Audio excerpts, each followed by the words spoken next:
Brigade Al-Qassam terlibat bentrok sengit dengan tentara dan kendaraan tempur Israel di wilayah jalur Gaza Utara. Video kompilasi serangan terhadap posisi musuh tersebut mereka unggah di akun Telegram pada Selasa 14 Mei 2024. Mengutip tribunnews.com pada Rabu 15 Mei 2024, dalam video tersebut terekam aksi gerilya para sayap militer Hamas itu. Mereka mengendap-endap untuk mencari posisi menyerang tank Merkava Israel. Tak pelak Merkava Zionis terpanggang usai rudal RPG Al-Qassam dilesatkan. Pada cuplikan video lainnya, tampak Brigade Al-Qassam hanya memanfaatkan kamera DSLR untuk mengintai posisi IDF yang berada di sebuah bangunan.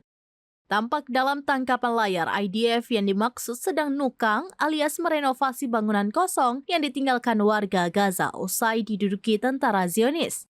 Seketika target terkunci, IDF yang sedang nukang tersebut pun menjemput ajalnya usai bom RPG Al-Qassam mengenai sasaran dan meledak dahsyat.